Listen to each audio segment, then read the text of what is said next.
Thank you, patrons. What up, nerds? Welcome to the Nerdy Narrative. My name is Leslie, and today on the channel is my weekly reads video. This is just an opportunity for me to sit down and share with you the highlights and takeaways of all of the things that I have read over the last week. Starting with what I have finished, which is The Land of the Living and the Dead by Shauna Lawless. This is the third book in the Gale Song trilogy, the first era. I am so excited for Era 2. And now that I've finished this one, I know exactly, well, I think I know exactly the direction where we're going to pick up with once Era 2 starts. I've seen some very exciting updates about Era 2 and Shauna Lawless's author newsletter. I cannot wait. Am I happy with everything that happened in this book? No! Oh my gosh, it's crazy how after 2 books and 2 novellas that I am still shocked by some of the things that these characters did. Some of them got some of what I thought was coming to them, others didn't, and then others got, y'all, this is a fantastic historical fantasy series. If you love Irish mythology, folklore, and history, I think you would really have a great time with this series. It's beautifully written. There's so many surprising moments and twists that these characters do, because while it is inspired by real events that's happened in Ireland's history, obviously it's fiction. There's other characters that are plopped into the story to make it a little bit more juicy, a little more entertaining, and have some fun with.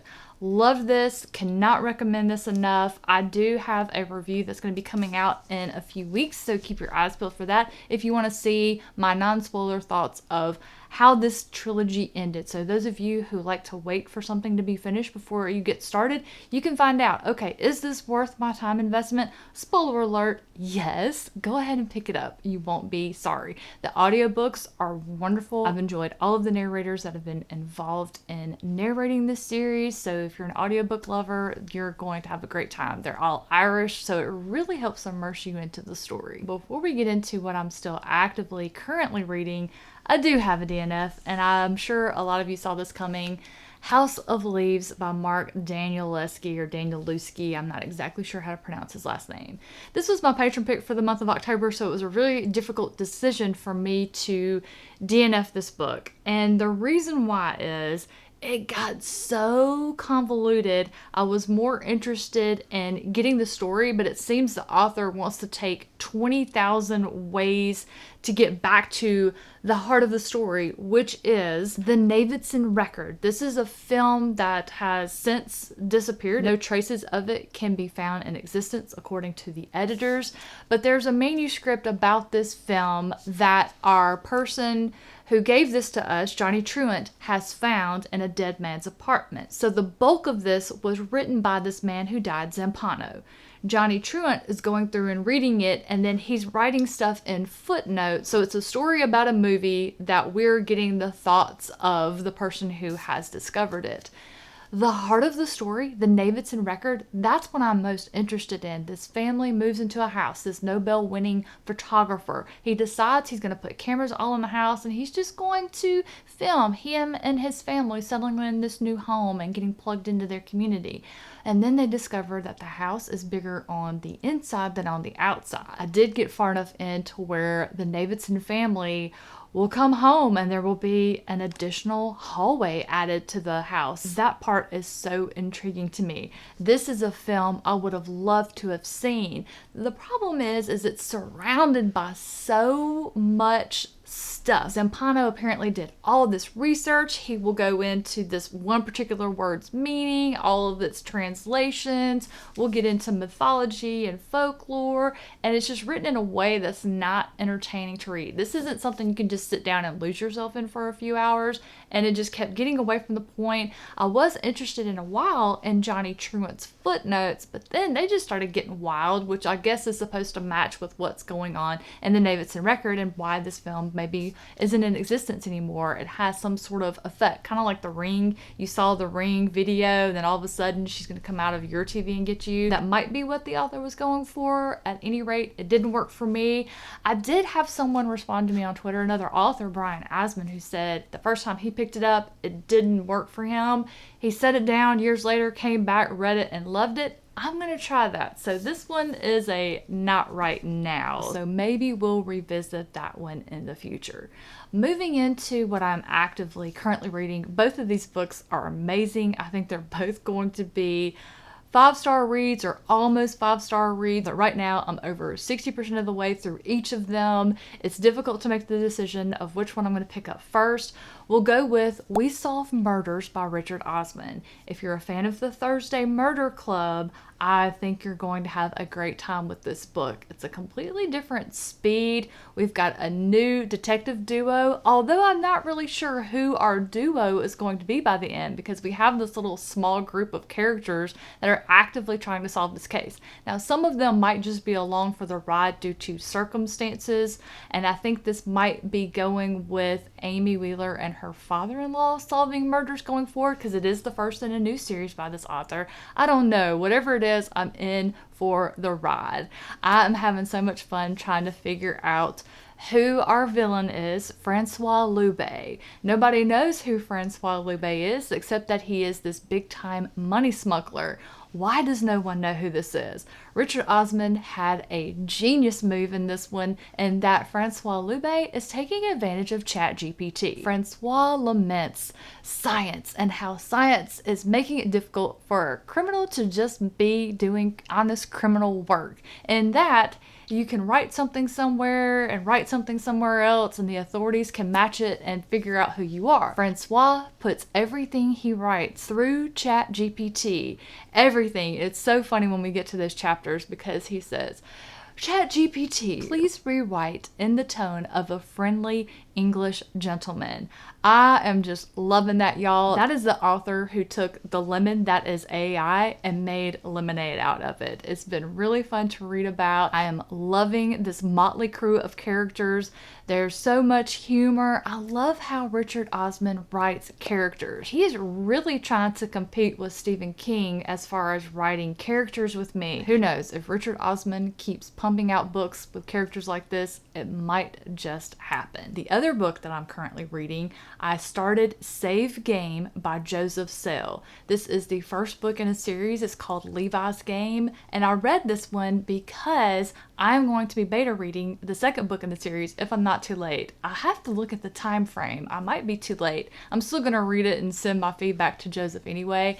This one is getting some revisions. It was originally published, I believe, in 2019. It's got some revisions since Joseph has decided to make it into a series. I am loving it. It's a lit RPG novel, which you all know I have really been into lately because of Dungeon Crawler Carl. It's a different spin on the RPG. This one's more serious, though it does have a little bit of humor. It's about 18-year-old Levi Jensen. Levi's had a really rough run lately. He flunked out of uni. He's working part-time at a pizza place. His father is gravely ill. There is a surgery that could potentially save his life, but it's over $300,000, and he and his mom just don't have it.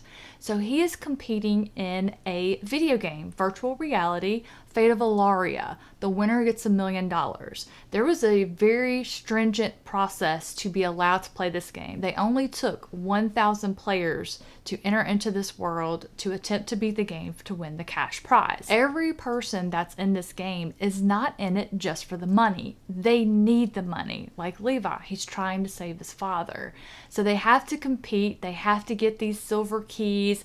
They're leveling up. They're only allowed a certain amount of hours per day that they can play. And I love that it shows how addictive these games are. As a fellow gamer, I really feel it. The chapters, the majority of this book, take place with Levi in the game. The interlude, the smaller sections, are when he is actually present in real life. And that just really struck a chord with me, because when World of Warcraft MMORPG came out, for 5 years of my life, all I did was go to sleep, get up and go to work, come straight home and play WoW. On the weekends, I played WoW. I very rarely did anything other than work, sleep, and play that game. So this has really taken me back to that time. Levi is written so relatable to any of you who have ever been captured by a game like that. I'm just loving it. Once again, Joseph Sell has come through with another stellar piece of work. I have read so many of his books, and I have yet to find one that I have not loved. So if that one sounds good to you, keep your eyes guys here on the channel, I am going to be filming a non-spoiler review, and I will have that up in the coming weeks.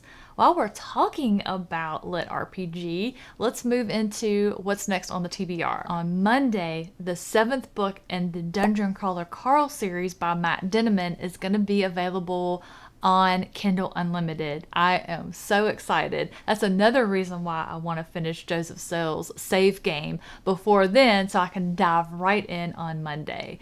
Matt snuck and released the paperback version of this book a few days ago because KDP Publishing, which is through Amazon, won't let you do a pre-order for a paperback. So he was like, you know what, screw it. I'm just going to go ahead and release the paperback version.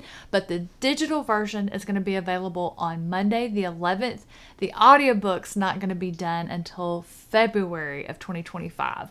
I cannot wait until February. Even though I love the audiobooks and I've always said that's the way to go with this series, I can't wait until February to know what's going to happen next in this series. So I'm going to be diving right into that on Monday. I'm also going to be starting The Warm Hands of Ghosts by Catherine Arden.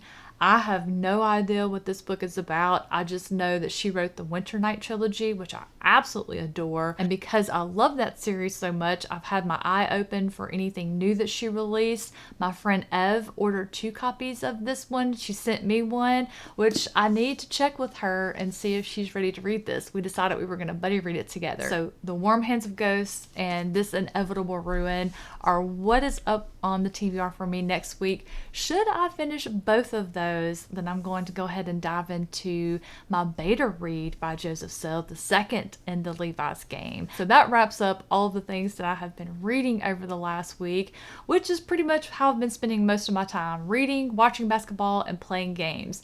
Chris managed to catch this upper respiratory system infection that's been going around, so he's been down all week, been helping take care of him and just resting around the home. Don't want to go out and spread the sickness to anybody.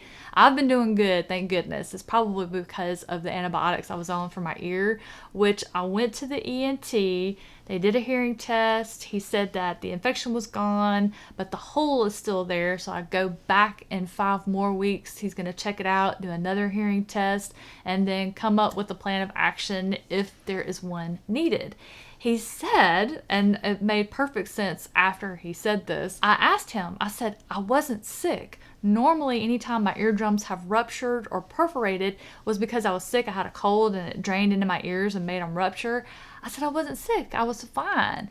He said, well, at your age, because you're older, it gets thinner, and because they have ruptured so much over time, it also weakens them. He said it could just have been a loud noise. I didn't make the connection then, but when I was telling Chris about it, he said, I know exactly when it happened. We sat front row at the Nightmare Fuel show at Halloween Horror Nights. The speakers with all the music was going over us, but at the very end, there's this loud bam, and it's this pyro stuff. It was right beside us, so I wasn't prepared, and I was looking this way at the stage, and that's what ruptured this eardrum. So now I know that loud concerts, music, sounds like that, I just need to walk around and make sure I have my earplugs with me at all times. Y'all, man, getting over 40, you just don't know what's gonna happen. Your body just breaks down, does all kind of stuff with no warning. So go back in 5 weeks, we'll see what's going on, but I feel like I'm on the right track now, and I'm just gonna do better as far as preparation. All else fails, whatever happens with my hearing, at least my eyes still work. So that's where I'm gonna leave y'all this week. Gonna wrap it up there and let y'all get on to your weekend. Thank you so much for joining me this morning. I appreciate you being here. Have a wonderful rest of your weekend, and I'll catch you in the next one. This channel would not be what it is today without the wonderful support of its patrons. Huge thank you to all of you that support the Nerdy Narrative, with a special shout out to the Nerds Radiant: Chad, John, Gail, Amanda, Star, Tara, Anne, Amanda, Andrew, Kate, Ev, and Sharon.